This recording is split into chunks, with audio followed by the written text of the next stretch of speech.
Selama ini banyak Masinfam itu dilaporkan ke BKSDA, terutama yang berkaitan dengan perizinan. Masinfam dilaporkan itu mungkin hampir 10 kali dan kita bolak-balik digerebek.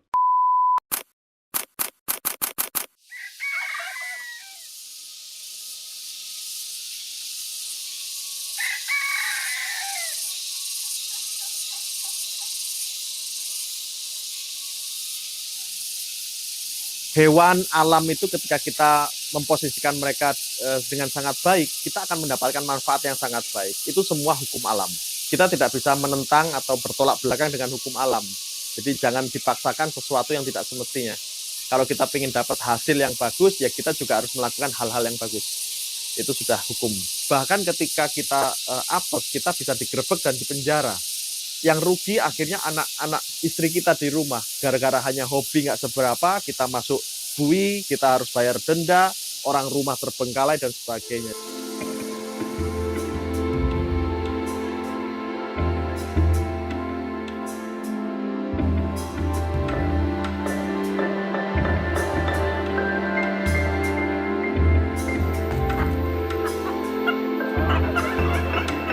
Assalamualaikum warahmatullahi wabarakatuh. Om Swastiastu, Namo Buddhaya, salam sejahtera, salam kebajikan buat kita semua. Nama saya Langgoso Aswin Putra. Saya adalah pemilik dari Mahaswin Farm yang terletak di Desa Wedomartani, Kecamatan Ngemplak, Sleman, Yogyakarta. Mahaswin Farm ini adalah salah satu penangkaran hewan-hewan eksklusif terbesar di Indonesia, terutama burung unta atau ostrich.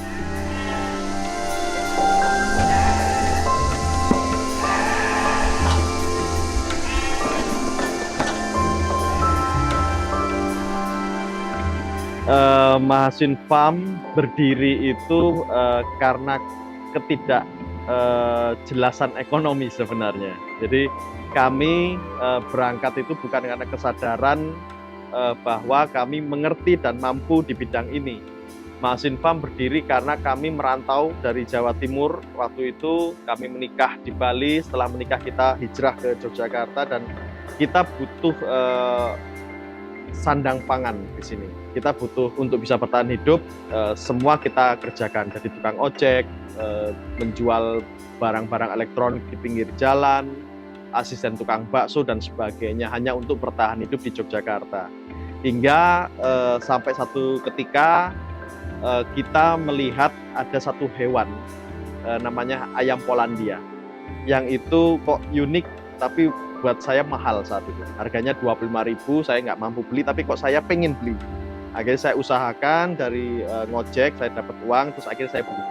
Nah, tanpa saya sadari itulah asal muasal Mahaswin Farm. Jadi saya pribadi pemilik Mahaswin Farm, saya tidak memiliki latar belakang peternakan. Saya anak STM dari Surabaya yang merantau ke Yogyakarta dengan modal bonek, bondo nekat. Jadi kita nggak punya teman, saudara, kerabat, dan tabungan untuk datang ke Jogja, tapi saya percaya apa yang kita lakukan dengan sungguh-sungguh pasti akan mendapatkan hasil. Iya, jadi kita nggak punya basic sama sekali tentang peternakan, tentang hewan, pemahaman, dan lain sebagainya, tapi semua itu bisa dipelajari dan pengalaman akan berbicara dengan sendirinya.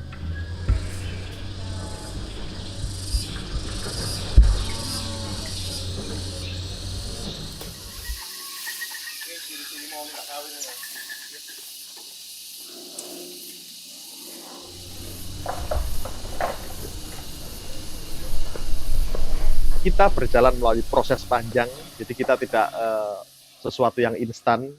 Dari 2012 kita memulai memperdagangkan ayam Polandia. Sejak itu kita berproses. Kita jual, untungnya kita tabung, kita beli 2 ekor, kita jual, kita beli 3 ekor, dan seterusnya. Hingga tahun 2014, saat itu Presiden Jokowi pertama kali dilantik, dan saya pernah menonton satu pidato di mana pidato itu mengatakan salah satu agenda pemerintah adalah mengangkat sektor pariwisata. Nah, di situ saya melihat peluang besar di mana saat itu tidak ada yang namanya mini zoo. Saat itu belum ada namanya mini zoo. Hewan itu hanya ada di kebun binatang, taman safari. Tapi saya melihat bahwa ada potensi semua orang memiliki mini zoo. ada potensi kuliner memiliki mini zoo, hotel memiliki mini zoo untuk meningkatkan daya tarik wisatawan. Nah, disitulah saya akhirnya memberanikan diri untuk menjadi seller atau dalam tanda kutip mungkin bahasa umumnya makelar untuk hewan-hewan yang eksklusif seperti merak, pisen dan seterusnya. Nah, di situ alhamdulillah ternyata banyak yang berminat. Nah, dari situlah saya memberanikan diri juga untuk mulai melangkah dari ayam hias biasa menjadi ayam hias eksekutif. Ya kan, di mana di situ ada merak, pisen, rusa tutul, kura-kura dan seterusnya. Untuk mengisi mini zoo dan semua kebutuhan kebun binatang seluruh Indonesia. Nah, disitulah Masin Farm mulai dilirik dan berkibar seluruh Indonesia, seantero Indonesia dan luar negeri. Dan ketika Masin Farm sudah mencapai puncaknya, Masin Farm harus tidak boleh kehilangan motivasi. Masin Farm harus terus eksis, harus menjadi motivasi buat anak-anak muda, untuk motivasi untuk orang-orang yang sama seperti kami, berangkat dari ketidakmampuan, keterbatasan yang luar biasa. Dan disitulah Masin Farm melompat untuk menangkarkan burung unta di tahun 2017. Karena burung unta saat itu belum ada yang mampu menangkarkan di Indonesia, dan kami tertantang untuk mampu menangkarkan itu. Sebelum burung unta 2014 hingga 2017 kami adalah penangkaran burung merak terbesar di Indonesia.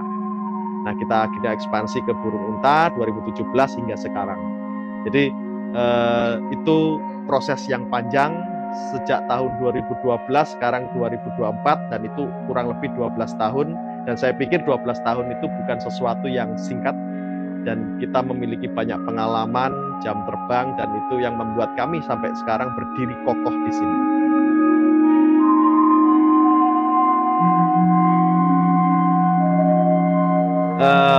Lisensi atau perizinan, ya lebih tepatnya adalah perizinan, ya bahasa untuk peternakan itu lebih ke perizinan. Nah, ini adalah hewan-hewan eksotis, di mana hewan-hewan ini adalah hewan-hewan langka.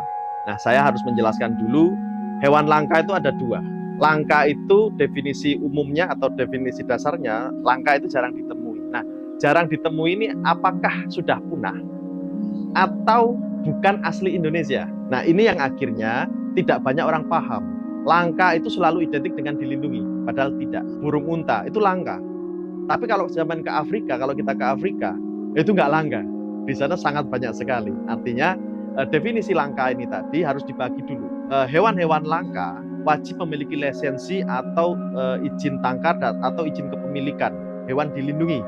Dan itu adalah hewan-hewan asli Indonesia sesuai dengan Undang-Undang Dasar 1990 nomor 5 sampai 7 tentang perlindungan satwa. Di situ jelas semua list hewan-hewan dilindungi tercatat di sana, dan itu semua mayoritas 100% hewan asli Indonesia. Artinya hewan bukan asli Indonesia tidak wajib memiliki lisensi atau izin tangkar. Masin Farm memiliki izin, tapi izin kepemilikan. Tapi kalau hewan-hewan yang lokal, kita memiliki izin tangkar resmi. Itulah PR kita sebagai peternak, sebagai konten kreator atau sebagainya, untuk menyampaikan edukasi bahwa seperti yang tadi saya sampaikan, hewan langka itu belum tentu dilindungi, di mana kita jangan terburu-buru untuk melaporkan orang yang memiliki hewan langka, karena belum tentu hewan langka itu dilindungi.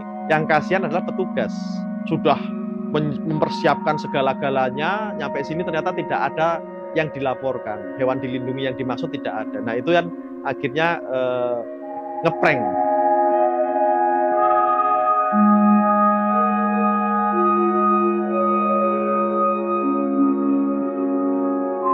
Banyak masyarakat atau orang itu mensejajarkan Masin Farm itu sebagai mini zoo. Nah, di sini saya coba untuk klarifikasi. Saya merasa terhormat, saya merasa senang ketika memang saya seperti mini zoo. Tapi saya pastikan saya ada di posisi peternak. Saya bukan mini zoo penghobi yang untuk mendisplay untuk dipertontonkan. Saya adalah peternak yang menyuplai semua mini zoo seluruh Indonesia. Dan saya selalu mengedukasi masyarakat, teman-teman di luar sana yang memiliki hewan-hewan langka yang dilindungi. Karena memang alangkah lebih bijaksananya hewan dilindungi itu kalau mau ya pakai izin, kalau mau tidak mau terjebak dengan perizinan ya beli yang hewan-hewan luar negeri saja. Di Masin Farm kita punya standar atau SOP penangkaran, di mana SOP itu terlahir bukan dari teori-teori peternakan, tapi kita mengalami proses yang panjang, di mana ketika ada yang sakit harus penanganannya seperti apa, ketika ada yang melahirkan atau ada yang menetas harus seperti apa, dan kita semua punya aturan-aturan yang sudah kita terapkan bertahun-tahun. Dan itu hanya bisa kita share ketika mitra-mitra kita yang sudah mungkin bekerja sama dengan kita. Jadi karena SOP yang ada selama ini adalah menjaga kebersihan. Di burung unta di Mahasin Farm kalau kita lihat kandangnya kumuh. Karena kekumuhan itulah daya tahan tubuh dan kekebalan antibodinya lebih tinggi daripada peternakan-peternakan yang bersih. Nah, hal-hal seperti ini kan bertolak belakang. Jadi terkadang kita cukup hati-hati untuk men-share tentang SOP yang ada di Mahasin Farm, karena memang saya bisa pastikan akan menjadi kontroversi dan menjadi perdebatan panjang, dan kami mencoba untuk menghindari itu. Saya pastikan tidak ada yang salah dan tidak ada yang benar, karena semua berjalan dengan aturan-aturannya masing-masing dan sesuai dengan keyakinannya masing-masing.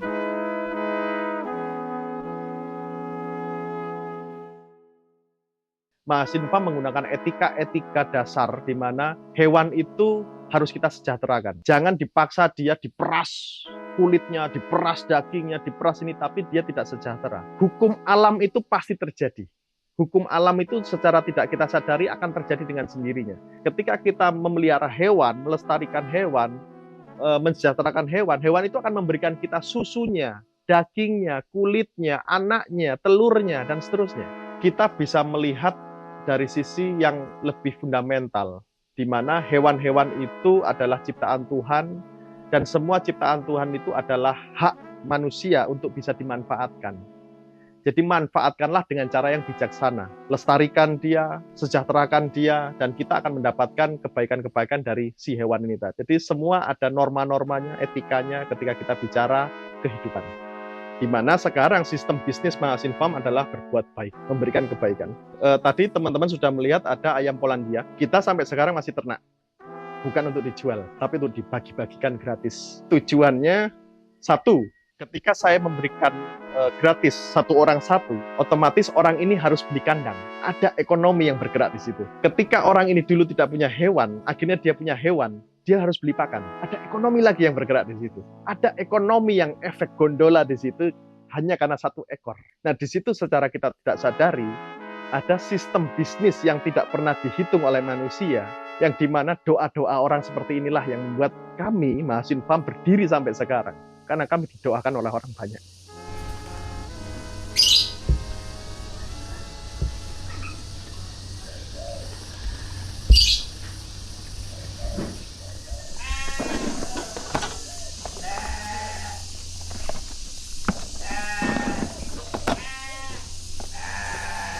Iya.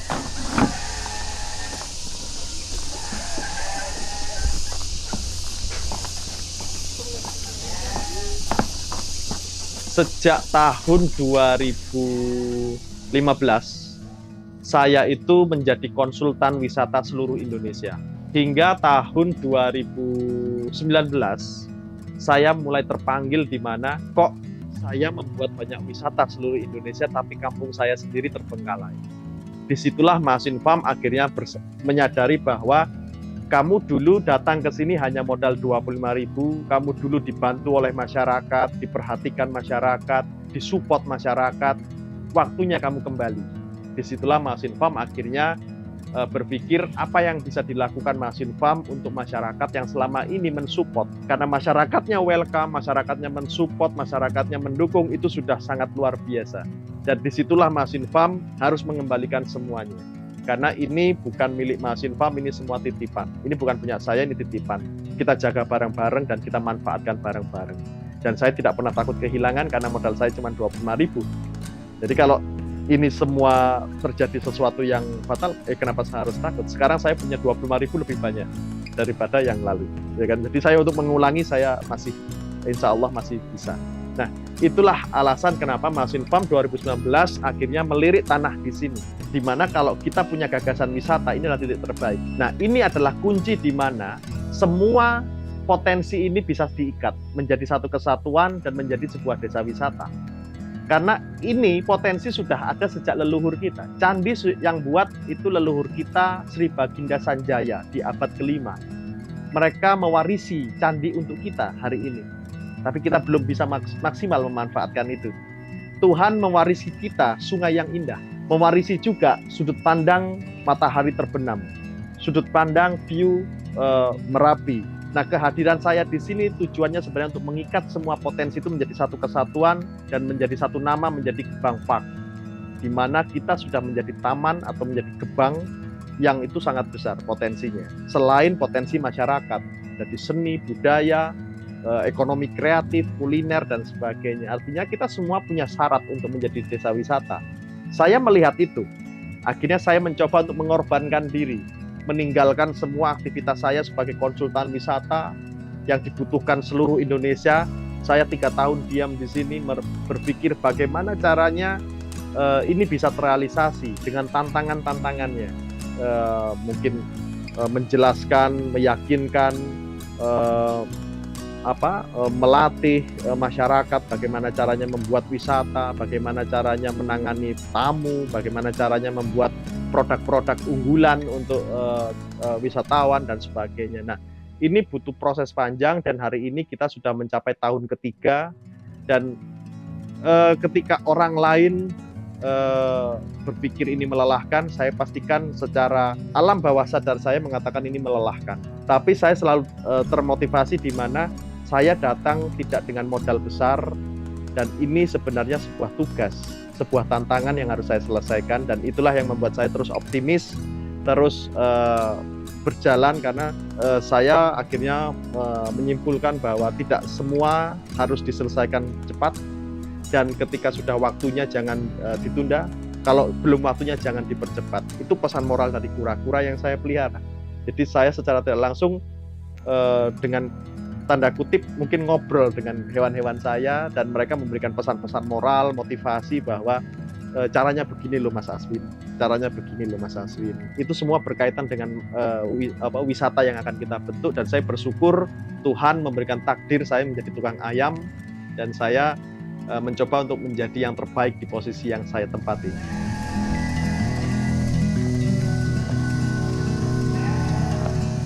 Saya tidak paham arti sukses. Yang saya paham adalah arti berjuang. Ketika kita mencari kesuksesan, kita tidak punya muara. Akhirnya kita terus berambisi, kita terus terjebak dengan lingkaran setan di mana akhirnya kita menghalalkan segala cara untuk mencapai tujuan. Buat saya sukses itu adalah ketika kita mampu bermanfaat untuk orang sekitar, ketika kita mampu membahagiakan orang lain, ketika kita mampu tersenyum, ketika mampu tidak memiliki utang. Itu adalah sukses. Di mana hidup kita itu berkah untuk sekitar kita, entah untuk manusia, hewan, tumbuhan. Buat saya itulah sukses, karena kita diciptakan untuk itu, bukan untuk menimbun kekayaan. Jadi buat saya sukses adalah ketika kita mampu bermanfaat dan ketika kita meninggal ditangisi semua orang. Itu kunci sukses buat saya. Bersama Bermetamorfosa.